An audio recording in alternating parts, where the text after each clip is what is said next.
Arendt, elle écrit un truc qui s'appelle Eichmann à Jérusalem. Ah si, tu m'en avais parlé. Le procès de Eichmann, voilà. Ouais. Et elle montre que Eichmann, c'est un dignitaire qui est en charge de la logistique des trains pour les camps de la mort.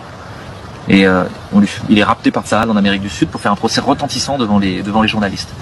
Et c'est le procès du nazisme. Et Israël veut montrer que le nazisme, c'est le mal. Par les traits d'Eichmann. Sauf que Eichmann, au fur et à mesure des interrogatoires, on se rend compte que juste un pauvre type, quoi. Lui, il s'en foutait, quoi. C'est pas particulièrement même méchant, en fait. Il voulait juste que les trains arrivent à l'heure. Il voulait pas regarder où allaient les trains. Parce que ça, c'était insupportable. Et donc, elle a cette phrase qui est une déflagration dans l'histoire de la philosophie morale. Elle parle de l'extraordinaire banalité du mal.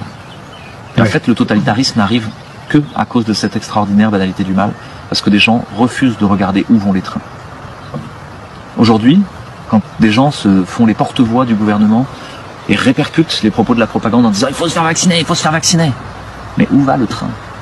Vers quoi ça nous emmène? Ouais, c'est ça, le truc. Vers quoi ça nous emmène cette vaccination? Ce passe vaccinal, ce mélange des genres entre une société sanitariste et une société totalitaire. Le côté sanitaire, normalement, n'a pas à voir avec le côté démocratique. C'est une affaire entre un médecin, un patient. Non, non, non, là il y a un mélange des genres. Agamben, Hannah Arendt, Michel Foucault en ont déjà parlé de cette société techno-sanitariste, de Khmer blanc, en fait, qui impose leur pouvoir totalitaire. Il ne faut pas laisser faire, c'est en cours depuis longtemps, ça fait longtemps que ça se mature. Voilà. Oublier le passé. C'est une des caractéristiques du totalitarisme aussi, d'oublier le passé. Et de faire que surtout on s'en souvienne pas.